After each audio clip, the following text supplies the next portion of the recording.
Good morning, good afternoon, good evening, ladies and gentlemen. It's a great pleasure to be here. Thank you very much indeed for taking the time to join our webinar this afternoon. My name is Andrew Nicholson. I'm the Chief Executive Officer of Osprey Flight Solutions. And I'm just for a few seconds before I hand over to Matthew Borie, our Chief Intelligence Officer, just want to introduce the webinar to you. Obviously, it's a very critical time for the aviation industry, and it's difficult circumstances for everybody to be dealing with. And understanding what's going on, it clearly is vitally important. Having the processes and systems and tools in place to be able to manage the risks that operators face on a daily basis around the world is critical.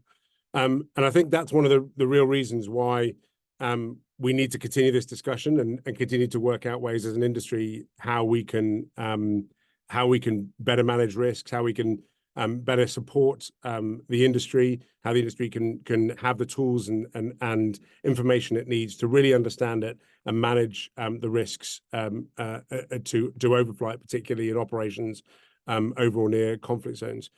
Matt, if you could just go on one slide, please.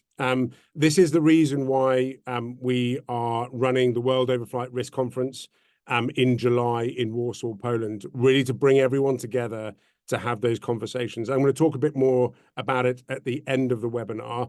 I just wanted to highlight it at the start, just before I hand over to Matt to the real value that he's going to deliver through this webinar. So thank you again for joining. Please do put any questions in the question box, and Matt, I'll hand over to you for the webinar.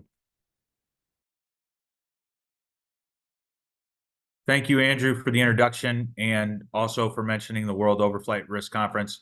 This is a high priority event for Osprey, and we believe it'll support the industry to improve our ability to share information, conduct risk assessments, and to raise risk awareness across the board. Today's webinar is part of raising risk awareness across the board. The goal of today's webinar is to provide a baseline level of analytical support to anyone who has attended today's briefing. This will support operators, governments, and insurers in making the best decisions related to their needs. We'll be discussing the events that occurred over the last several weeks related to Israel and Iran and the regional impacts that have come from that. And the primary focus of the briefing will lead into Osprey's view of what comes next. It's been a very challenging last few weeks in this situation, and there is likely more to come that operators, insurers, and governments will need to deal with. And Osprey wants to be able to support that with this initial webinar to lead the discussion on this topic and to also facilitate future discussions going forward. So starting off, we'll do an executive summary of essentially what's happened since the 1st of April. Obviously, the Israeli war with Hamas remains ongoing in Gaza, as well as conflict activity happening along the Israeli border with Lebanon between the IDF and Hezbollah.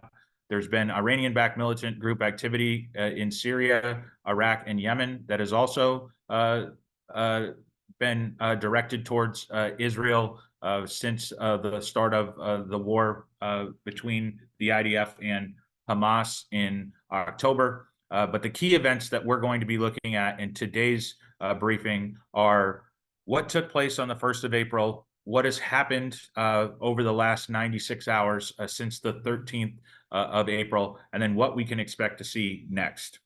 On the 1st of April, a set of suspected Israeli Defense Forces airstrikes targeted a building within the Iranian embassy complex in the Syrian capital of Damascus. This killed at least 7 senior Islamic Revolutionary Guard Corps officials. Iran vowed to respond to this in various ways. And on the 13th and 14th of April, that came to fruition. Iran, through the IRGC and its regional network of Iranian-backed militant groups, conducted an attack targeting Israel, which consisted of approximately 330 ballistic missiles, cruise missiles, and drones. The majority launched from Iran, but some launched from Iraq and Syria and Yemen.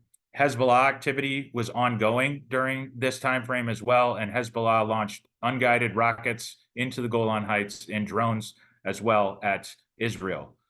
The indications in the graphic that are on this slide come directly from the IDF. This is from an IDF press statement. They are claiming that they had a 99% interception rate of 300 projectiles, drones, missiles, and rockets. Much of this activity did not happen within Israeli airspace. In fact, it happened over Iraqi airspace and Syrian airspace and Jordanian airspace primarily for the shoot downs. However, missile and drone transits from Iran and Iraq and Syria, as well as from Yemen, did affect other regional countries' airspaces during the time of this event. The IDF has stated that there was limited material damage to Nevatim Air Base in the country. The base remains operational, and it appears to have hit near a runway and a taxiway or apron. However, there are no reports of casualties or significant damages from the 1% of missiles or drones that made it into Israeli airspace without being shot down. This does show the ability of the Israeli Defense Forces through coordination with other military forces in the region to detect and neutralize incoming drones, ballistic missiles, and cruise missiles. However, much of this was afforded due to the fact that airspace closures were put into effect in several countries prior to the start of Iran launching and the IBMGs launching this drone and missile attack. Israel, Lebanon, Iraq, and Jordan each closed the entirety of their airspaces. This happened late on the 13th of April and into the morning hours of the 14th of April. These airspace closures were in full, and they allowed for air and air defense activity to take place over those airspaces without civilian flights occurring during that time as a measure of deconfliction. Iran did close the western portion of its airspace from late on the 13th of April to early on the 13th of April to early on the 15th of April. However, it did not close the entirety of its airspace. And this includes areas of the country where missile and drone launches did actually happen from. So while part of Iranian airspace was closed, it did not fully cover where the activity occurred. So there was significant overflight risk within Iranian airspace due to the missile and drone launches that took place in airspace not closed by NOTAMs. Egypt, Saudi Arabia, Yemen, and Syria did not close their airspaces. There was missile and drones, literally hundreds, 200 or so missile and drone shoot downs over Syria. Its airspace remained open. Saudi Arabia did not close its airspace. Between 10 to 30 drones and missiles were launched from Yemen that transited the entirety of Saudi Arabian airspace, north and south. While no shoot downs were reported over Saudi Arabian airspace, it remained open throughout the entirety of the activity, and those missile and drone transits do pose a hazard to civilian flight operations because of the potential for them to fly an unplanned trajectory, to fail during flight, and the possibility that they could have been shot down over Saudi Arabian airspace. The lack of a NOTAM for Saudi Arabian airspace is something to take into account should further activity like this occur in the future. We now have evidence of which countries are going to proactively close their airspace and which countries may not. There were rumors that Egyptian airspace had closed. In fact, all Egypt had done was issued NOTAMs related to the fact that Jordan had closed its airspace and opened up specific airways for flights diverting around Jordanian airspace. So they did issue NOTAMs related to their airspace for the activity, but it did not close airspace. It facilitated air transit, avoiding Jordanian airspace. There are no reports at present that any missiles or drones impacted in Egypt or were shot down over Egypt. That wouldn't be a new phenomenon had it occurred, as Houthi drones and missiles have transited or been shot down in portions of Egyptian airspace in parts of the South Sinai and the Gulf of Aqaba.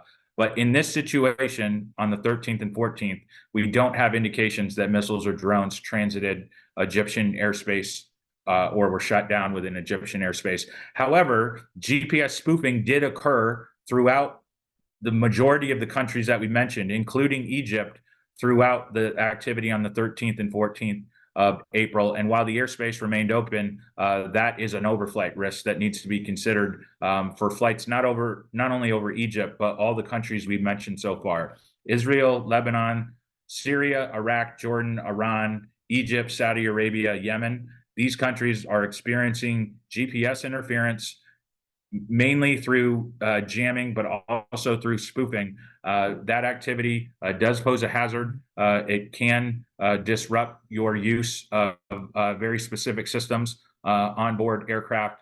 It's a regional issue that is being discussed at several different levels, from OEMs to operators to governments. And we have some further information later in the presentation around that topic. So what happens now after this event has played out? The IDF Chief of Staff yesterday stated that there will be an Israeli response to the Iranian IRGC and regional IBMG attack. They have not specified what that response is. Osprey has a set of specific forecasts in the short term, i.e. the next 2 weeks, essentially, of what we think is likely to happen, and we will share that in a few slides. What I want to do now is present exactly what the IDF has presented to the world on where the drone and missile activity and shoot downs occurred. The blue lines on this map, this map is directly from an Israeli Defense Forces press release. This is not generated by Osprey. This is where the Israeli military has said the drones were launched, the missiles were launched from and transited.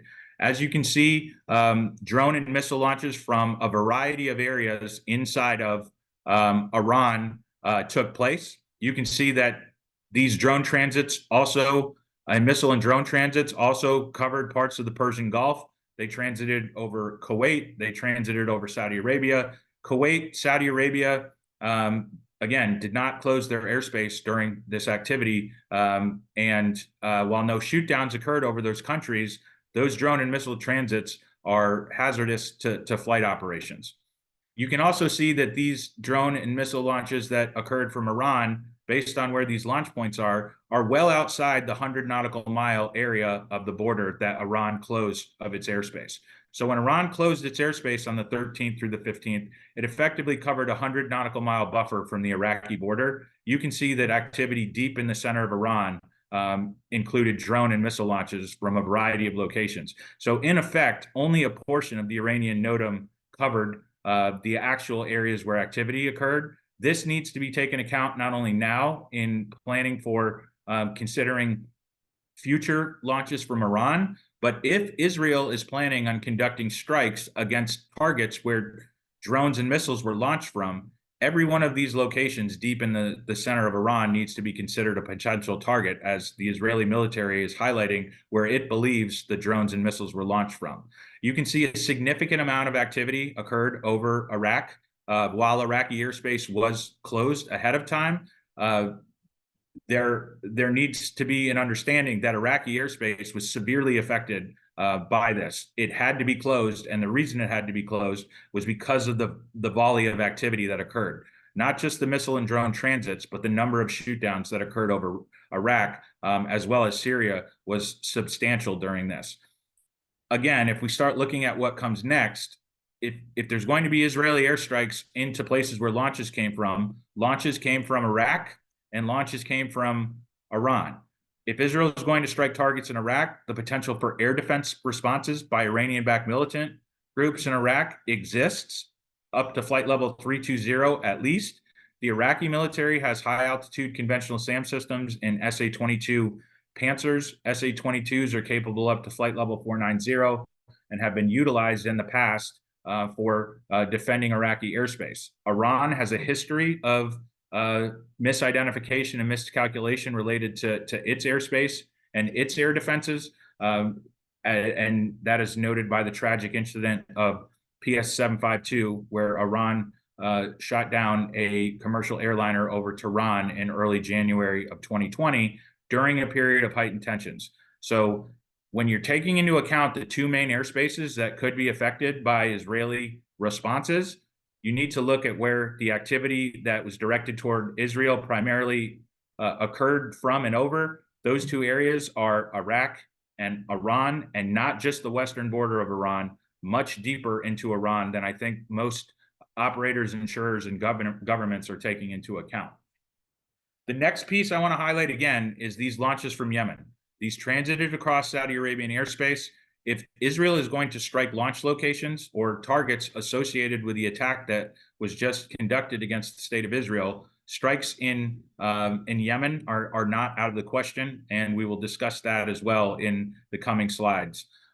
What I want to highlight again, where these strikes were directed at Israel, where these launch locations were, need to be considered potential targets for an Israeli response. If they're looking at conducting a response without severely escalating the situation, they need to contain that response to launch locations from where they were attacked from. We basically have a set of targets now in geographic areas where Israel may respond based on how they were attacked. So this information that the IDF has publicly provided is a key point that Osprey is using to judge where a potential Israeli response in the coming days or weeks may occur. So now we are going to move into the regional airspace issues affecting all altitudes. There's possession and use of air defense systems, including those capable at all altitudes or high altitudes by Iranian-backed militant groups in several countries. If Israel is going to conduct strikes into Lebanon or Syria or Iraq or Yemen, the groups there, i.e. Lebanese Hezbollah, the Iraqi Popular Mobilization Units, and its affiliates inside of Syria, and the Yemeni Houthis have surface air missile systems. Many of them are man-portable air defense systems that are capable up to flight level 260s. However, Hezbollah has conventional surface air missile systems like SA-6s, SA-8s, SA-17s, SA-22s that can reach high altitudes up to flight level 490, for example. In Syria, SA-6s on the border with Iraq have been noted in Iranian-backed militant groups in recent years. So again, a capability up to flight level 450. And the Houthis also have SA-6 capabilities in Yemen, as I noted, up to flight level 450.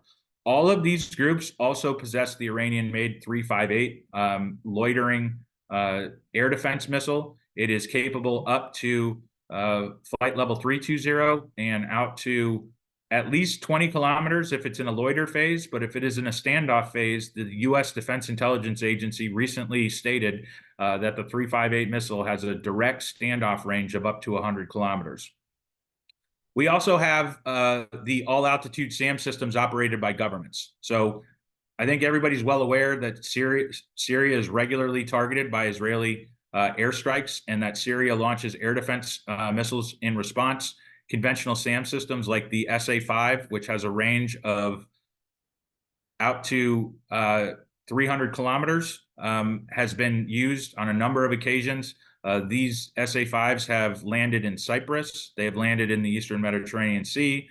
They have detonated over Israeli airspace on at least 5 occasions since the start of 2022. Those types of spillover issues are well known and historical, and any airstrikes into Syria as part of an Israeli response will likely be met with an air defense response by the Syrian military, and that is based off a plethora of historical data. When we talk about Iraq, I've already highlighted the Iraqi military does have SA-22s deployed mainly in the center of the country, north in Baghdad, in Karbala, as well as in portions of Salah ad-Din province, essentially along the central corridor. This is essentially right directly below the main ATS routes that run north-south in Iraq. The Popular Mobilization Units, which are effectively the Iranian-backed militant groups, are part of the Ministry of Defense in Iraq. And so the potential for the Iraqi regular army to utilize air defense systems to defend the Popular Mobilization Units, which are, again, part of the Iraqi Ministry of Defense, needs to be taken into account. The Iraqi military, the Iraqi army itself, has a history of misidentification. In 2022, it misidentified a U.S. Military drone over Iraq and attempted to shoot it down, likely with an SA-22 system.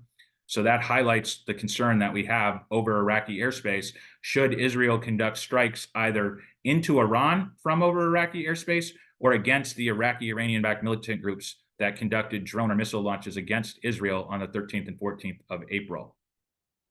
We've talked about Iran. If Israel launches strikes against Iran, a significant air defense response is expected from Tehran to defend against any incoming strikes. Israel may not try to conduct those strikes from over Iranian territory. They may try to conduct the strikes at a standoff distance over Iraqi airspace. What this would mean is hypothetically Iranian air defenses engaging Israeli military assets that are operating over Iraqi airspace, but from Iran proper. So spillover of air defense activity from Iran into Iraq needs to be looked at under this scenario. I've already highlighted the fact that many of the drones and ballistic missiles that were launched in this most recent barrage and over the last several months during the regional conflict issues have been happening in areas not covered by NOTAMs, meaning hazardous activity at all altitudes. There's also a significant amount of GPS interference, both jamming and spoofing. The Israeli Defense Forces have announced as recently as 4 April that they are disrupting GPS across the country. They are likely responsible for the GPS spoofing that is happening across wide portions of the Eastern Mediterranean Sea and the airspaces of Israel and the surrounding airspaces. They're doing this as a defensive measure, spoofing GPS to make drones and missiles less accurate. So what we're going to do now is move on now that we've kind of summarized what occurred and the issues that are at play. And we're going to talk about what Osprey expects to see next in the short term. So we have some short-term forecasts here. Basically, what do we expect to see within the next 2 weeks? We're giving you the likely responses.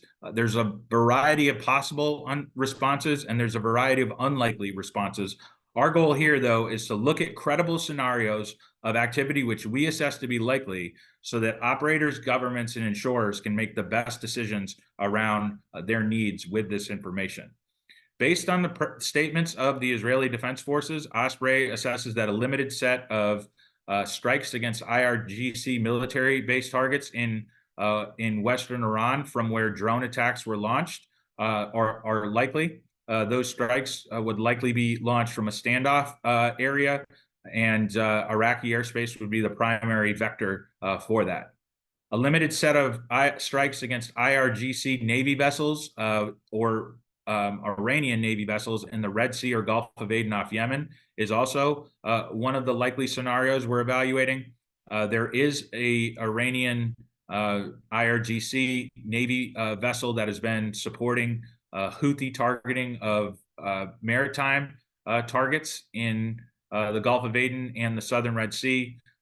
This vessel was brought to the area in the last couple of years after Israel previously sunk an IRGC vessel that was conducting similar operations in the Red Sea and Gulf of Aden off Yemen. So there is historical precedence for Israel, in that case, unacknowledged targeting of an IRGC vessel in the Red Sea area.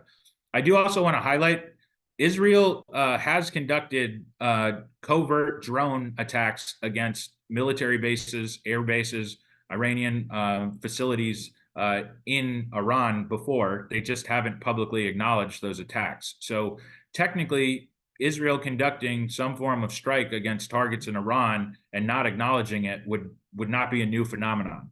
Overtly acknowledging it would be a new development. We also think that attacks against Houthi targets in Yemen, where attacks were launched from against Israel, is likely. This could be similar in some of the responses that the United States and the rest of the coalition related to the Red Sea and Gulf of Aden have done in Yemen in recent months. While we don't have any confirmed previous Israeli strikes inside of Yemen, they did, as I discussed, target an Iranian IRGC vessel off Yemen previously. So it wouldn't necessarily be unprecedented for Israel to conduct strikes that far south in the Red Sea region and even against Houthi targets inside of Yemen. And they definitely have the capability to do so. Limited sets of strikes against IBMG high-value targets in Syria or Iranian IRGC targets in Syria. Israel does this already on a multi-time per month basis, so we just expect that to continue based off the data that we've been collecting for over 7 years.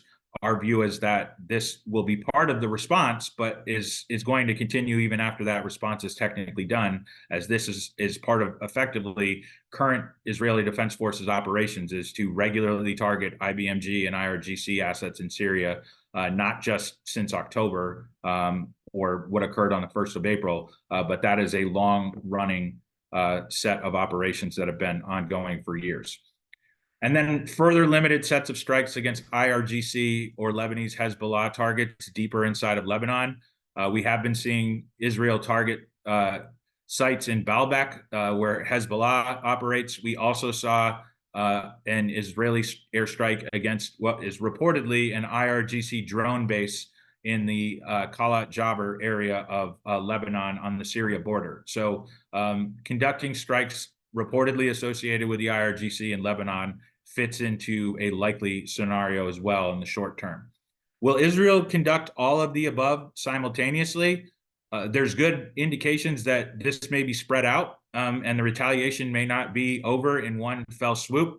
They may not conduct all of these forms of retaliation. Osprey understands that likely does not mean certain, but we think a mix of most or all of these during the next 2-week period is likely. And we're asking operators, governments, and airlines to consider this as they're conducting their own risk assessments. And I will go back. If you want to look at what potential targets would be in any of these countries, Israel has identified potential targets by releasing this document.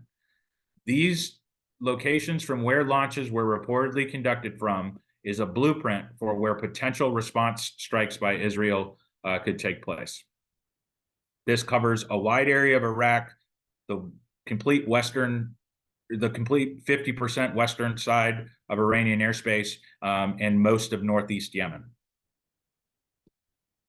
As well as Syria, though, again, that is a long-running issue. What I want to highlight now are some of the air defense capabilities if there is an Israeli attack that's conducted against Iran or Syria. Both countries have high-altitude conventional SAM systems. They both operate the SA-5, which has a 300-kilometer range. They both operate the SA-20 PMU-2, which has a 200-kilometer range. Again, when Israel conducts strikes into Syria, the majority of these are not conducted from over Syrian airspace. They're conducted from over Israeli airspace or Lebanese airspace or even Cypriot airspace over the Eastern Mediterranean Sea, which means just because Israel strikes Syria, the activity doesn't necessarily remain in Syria. Conventional SAM spillover into into Turkey, Cyprus, Lebanon, Israel, and Jordan has been documented on over a dozen occasions in the last decade. And what I want to highlight is there's three current advisories from the US, UK, and Canada for airspace within 200 nautical miles of Syria due to errant missile launches, GPS interference, and other issues. So this is a well-known issue from the past that is now, again, arising to the surface, because if Israel conducts strikes into Syria and air defense response is expected, and spillover into adjacent airspaces needs to be considered. Iranian airspace, again, if Israel is going to conduct strikes into Iran, it may look to avoid penetrating Iranian airspace and use standoff weapons. Iranian air defense response with systems such as an S-300 PMU-2 or SA-20 PMU-2 capable to 200 kilometers could extend well into Iraqi airspace, for example. And again, avoiding Iranian airspace and using Iraqi airspace does not mitigate your exposure to the conflict zone issues that are taking place here. Spillover, as well as direct issues in our Israeli strikes into Iraq and Iraqi responses need to be considered. My concern is really that this is being turned into an Israel-Iran issue and not taking into account all of the airspace in between that can be affected by these types of air and air defense responses that cross borders and without much limitation. All right, so the next thing we'll talk about is Lebanese Hezbollah air defenses. They do have the capability to utilize manpads and 358 missile systems. They haven't engaged and shot down at least 2 Israeli military drones since October, likely via 358 surface-to-air missiles, again, capable up to at least flight level 320 and out to at least 20 kilometers in a loitering phase, and potentially up to 100 kilometers in a direct launch phase. We also have other surface-to-air missile systems that have reportedly been delivered to Hezbollah by Syria and Iran over the past decade: SA-6s, SA-8s, SA-17s, and SA-22s, likely located around Beirut and up in the northeast of the country in the Baalbek area. However, all of these systems are highly mobile. As you can see, Hassan Nasrallah, the leader of Hezbollah, is pictured with an SA-6 launcher in the Baalbek area of Syria this past year.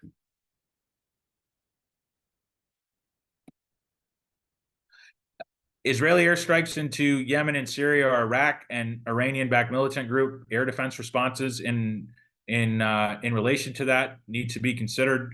All of these groups have manpads, and again, Iranian-made 358 missile use has been documented in Syria, Iraq, and Yemen in recent years, up to flight level 320. In Iraq specifically, in January, an Iraqi Iranian-backed militant group reportedly used a 358 surface-to-air missile system to shoot down a U.S. military Reaper drone over Diyala province, again, right in the center of Iraq, right below the airways used by north-south transits of Iraqi airspace. So you need to take it seriously that if Israeli airstrikes are going to target Iranian-backed militant groups in Iraq, air defense responses need to be taken into account. I previously mentioned the SA-6 use by the Houthis, which would be limited to Yemeni airspace, and Iranian-backed militant groups in Syria possessing SA-6s on the border with Iraq. This can be somewhat mitigated by avoiding Syrian airspace and not using airways in Western Iraq, but the systems are assessed to be present there on the border between the two countries.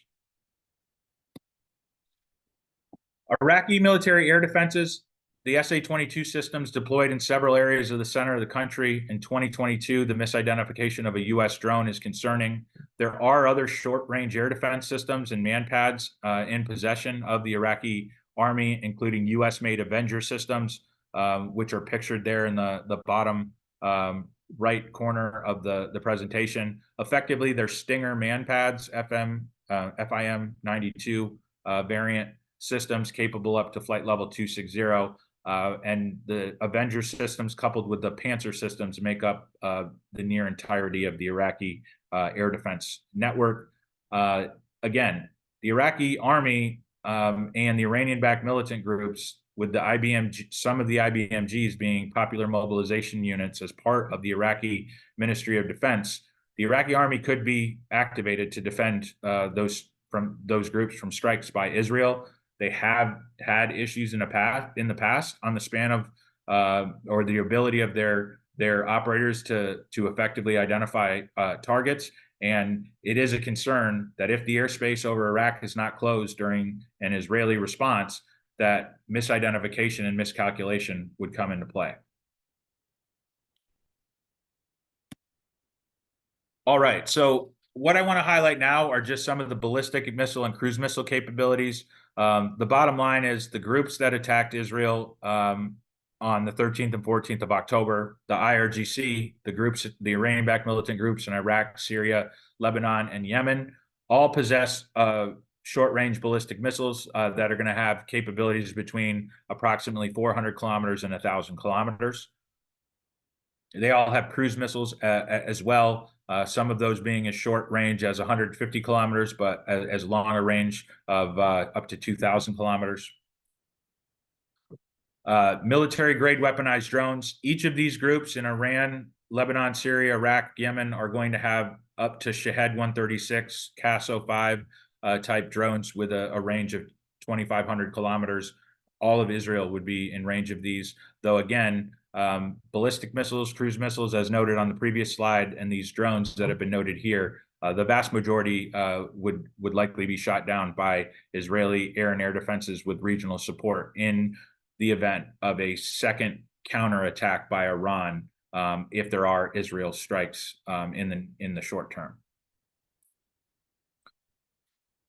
The Iranians have also provided medium-range ballistic missiles, so longer-range ballistic missiles to the Houthis, and those are the types of ballistic missiles the Houthis need to launch at Israel. They don't have short-range ballistic missiles don't have the range to reach Israel, so Iran has provided the Houthis with medium-range ballistic missiles. Again, ballistic missiles launched from Iran at Israel need to be medium-range ballistic missiles as well, because the range is too far. So systems like the Tufan or the Shahab 3 with a 2,000-kilometer range, Quds 3 type cruise missiles, and Shahed 136 drones are going to be the primary weapon systems used by the Houthis and the Iranian IRGC if there is a follow-on attack to any Israeli strikes against Iran or regional IBMGs.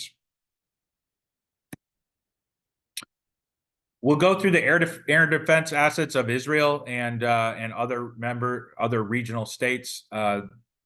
U.S.-made conventional SAM systems like the Patriot are present in Israel. They also employ the Arrow and the David Sling system.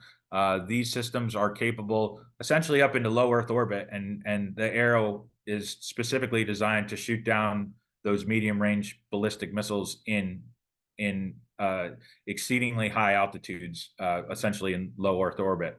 Iron Dome systems are used against unguided rockets, drones, and potentially cruise missiles at lower altitudes, and provide a wide variety of coverage of Israeli airspace in defense against incoming attacks. U.S. forces in the region, Saudi Arabia, Jordan, and Egypt all have varying sets of air defense weapons. U.S.-made Patriot systems, as well as the THAAD system, are present. There are U.S. air defenses similar to this in Qatar and Bahrain and the United Arab Emirates. However, based on where the vast majority of the recent activity occurred, the Gulf states are expected to be less exposed, both to any type of spillover from Iranian response or from any launches from Iranian-backed militant groups or Israeli responses to any of that activity. However, I did mention Kuwait had some exposure to missile and drone overflights, and similar U.S. type air defense assets are present in Kuwait as well.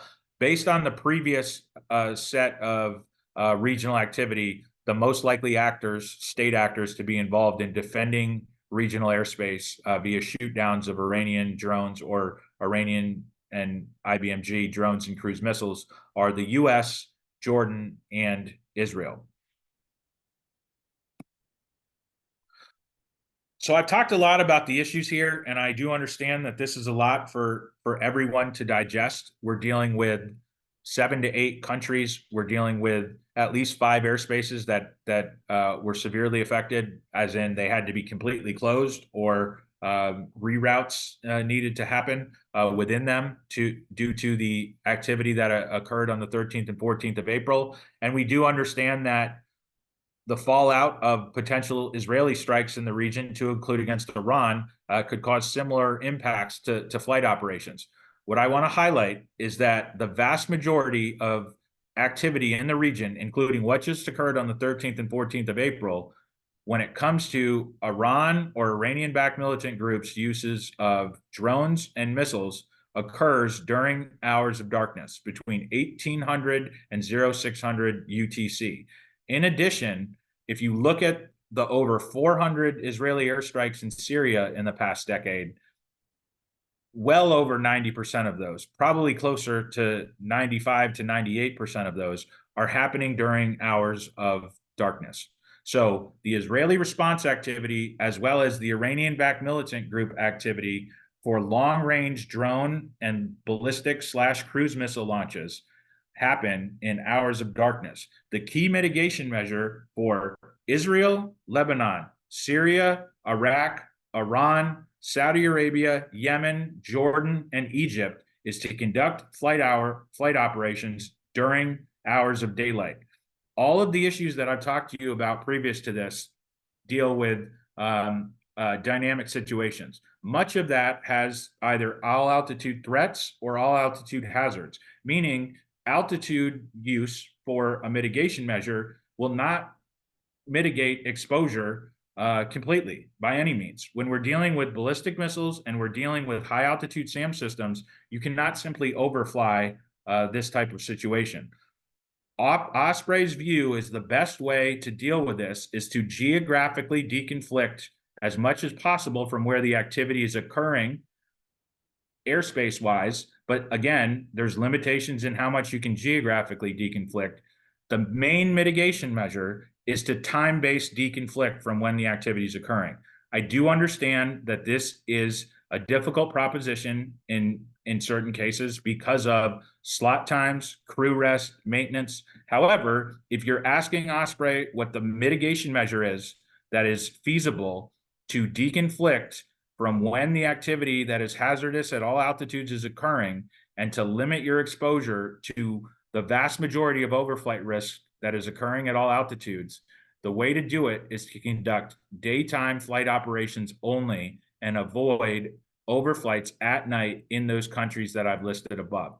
If you need more bespoke information related to that type of activity, whether you engage with Osprey or you engage with your government or insurer or your own in-house team or another provider, I implore you to look at using some form of time-based deconfliction, doing the research, conducting the analysis to give you the best possible option. Because again, using altitude and using geographic adjustments is very limited in how it's going to minimize exposure to this type of activity. All right, so I'm going to talk about some key takeaways. And the great thing is we're going to have at least 10 minutes for a variety of questions that have been asked by the audience. Operators need to remain prepared for short notice airspace closures. Where should you be prepared for this? Well, we have a blueprint. You should be prepared in Israel. You should be prepared in Jordan, Lebanon, Iraq, and Iran. It's possible that Saudi Arabia would close part of its airspace, depending on how the situation evolves. Kuwaiti airspace is another area you should be prepared for short notice airspace closures, though neither Kuwait or Saudi Arabia closed their airspace on the 13th or 14th, and then also Syrian airspace as well.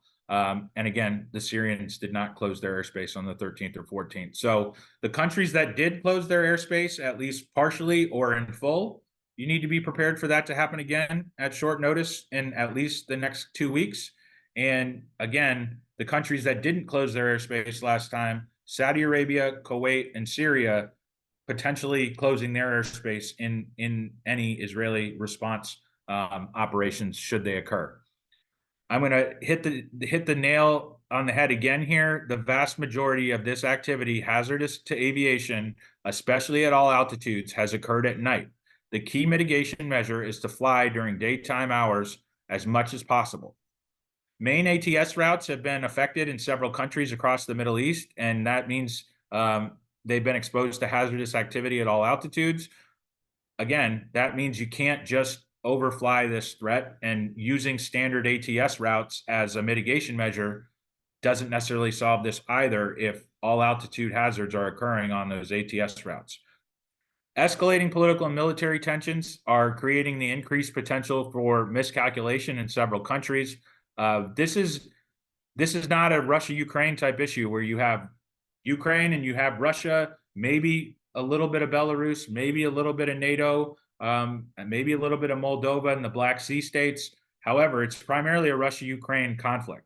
The issues right now in the Middle East are multi-layered and multi-dimensional, and the change in one small area can affect the wider region. And operators, governments, and insurers need to keep that into account, because evaluating miscalculation for such a wide swath of political, economic, and diplomatic interests is vital to understanding how this conflict could evolve, or the conflict situation that we're seeing at present could evolve.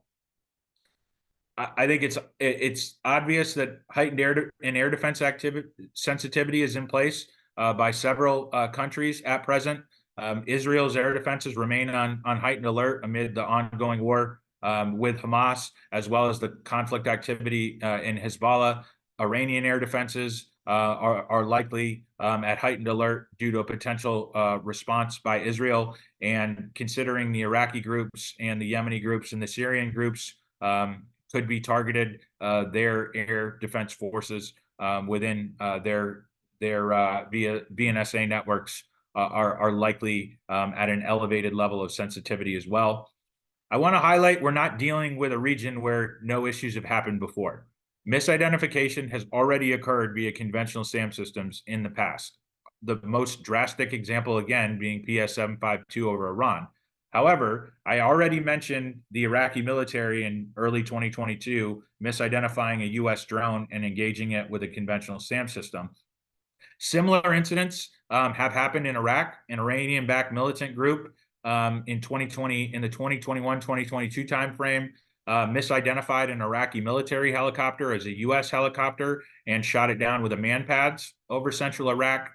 In Yemen, recently, we had the German Navy misidentify a U.S. military drone over the Red Sea and engage it with high-altitude conventional SAM systems.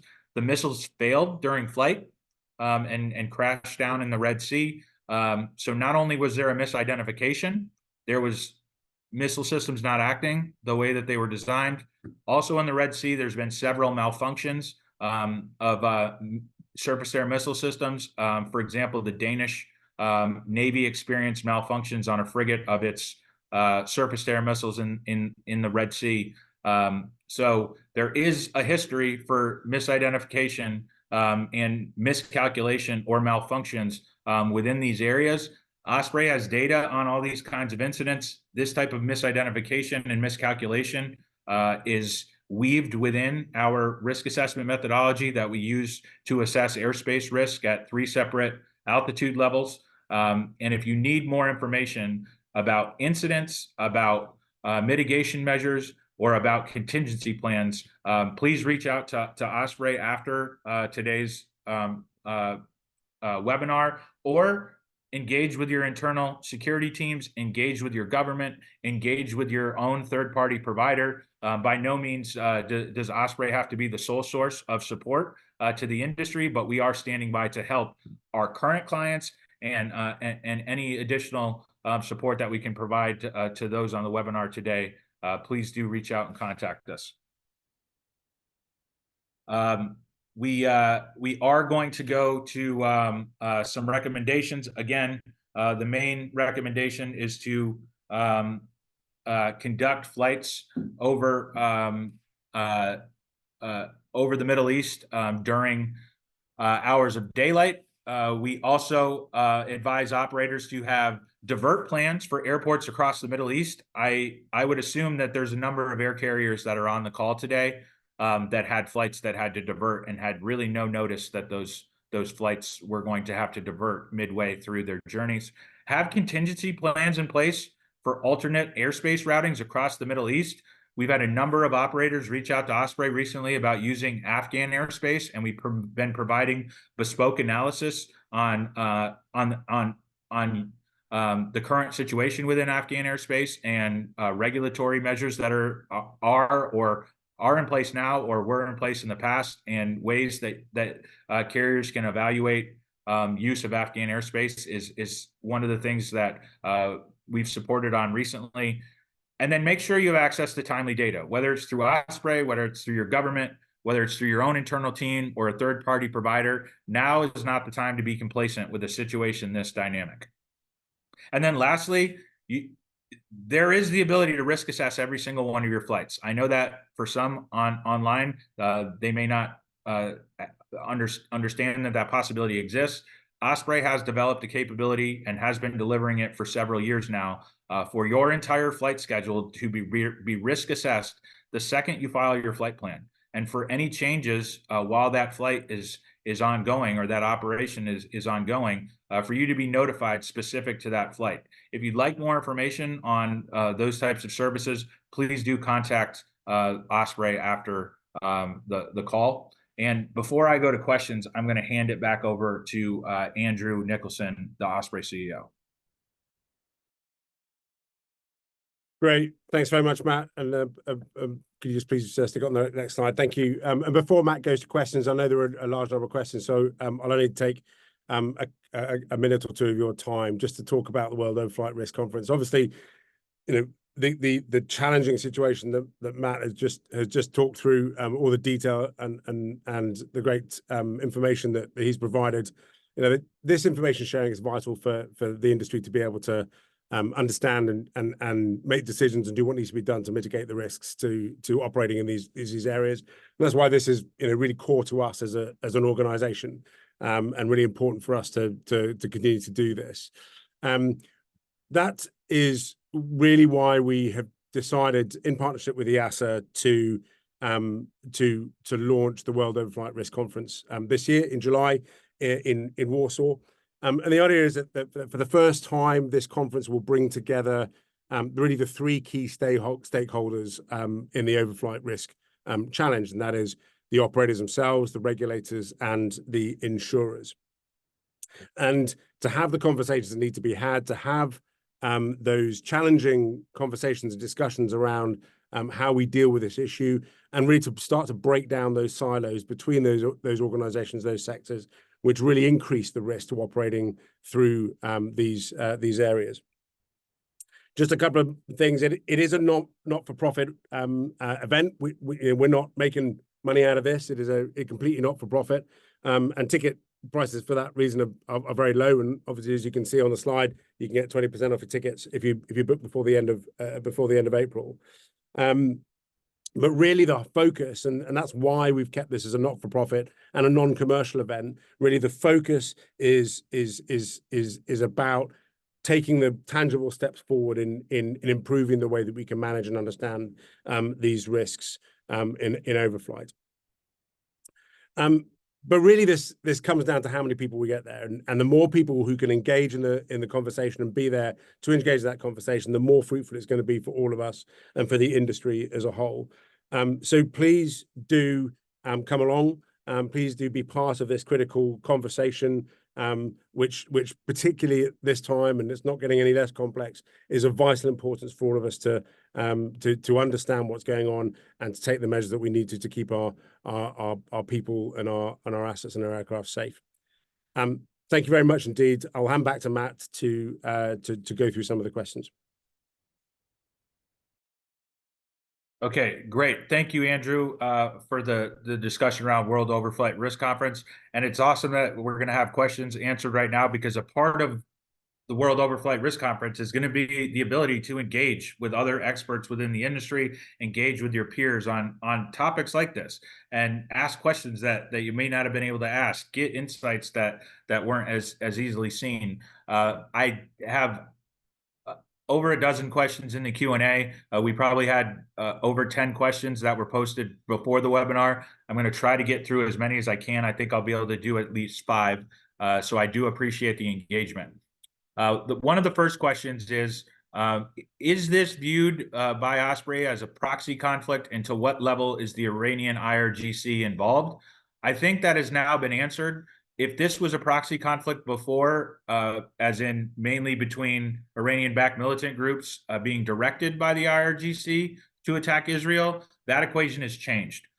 The IRGC has claimed responsibility for the 13-14 April attack. They launched the vast majority of missiles and drones at Israel from Iranian territory proper by the IRGC. The IRGC attacked mainly Israeli Defense Forces targets in Israel, or attempted to attack IDF targets. This was direct confrontation between the IDF and the Iranian IRGC. We have crossed the line from proxy conflict, in my opinion, or assessment. The next question that's been asked that I want to address is specific to the Iranian versus Israeli intent to conduct attacks. Iran put out a number of statements between the 1st and the 13th of April indicating that a response was coming. What we've seen in the last 72 to 96 hours from Israel is very similar messaging. The IDF chief of staff stated yesterday there will be a response to Iran. Osprey views that a response is likely to happen. That was discussed in the earlier slides of the different scenarios that we believe to be likely in some combination. And we expect Israel to continue messaging an intent to respond in a similar fashion that Iran messaged an intent to respond after the incidents of 1 April. There's a question that I also think is probably being asked by a lot of operators. There's three main transit ways to get to the Middle East from Europe or from North America. You either fly over Turkey and Iraq, Turkey and Iran, or Egypt and Saudi Arabia. And the question to Osprey was, which one of those three would you recommend? Based solely on Osprey risk ratings and the activity, for example, that was presented on the map from the IDF, the vast majority of this hazardous activity and where Osprey has extreme risk ratings at all altitudes at present are in Iraq and are in Iran. We have Saudi airspace at moderate at all altitudes, and we would have an east-west portion of the northern Red Sea or the Gulf of Aqaba at high at all altitudes. Based on Osprey's risk ratings, Egypt and Saudi Arabia has the least amount of risk compared to Iran or Iraq. So that recommendation from Osprey, based on our risk ratings, would be an Egypt-Saudi routing. And also, please keep in mind, we'd be advising that during daylight hours, as well as if you go back and look at the slide from where the Israeli military says the launches came from, much more activity occurred over Western Iran and Iraq than occurred over Saudi Arabia. However, none of these options are without overflight risk. There is a level of overflight risk in each of these areas. You can work to mitigate that if you employ a dynamic approach to your risk analysis, and Osprey can support in those areas.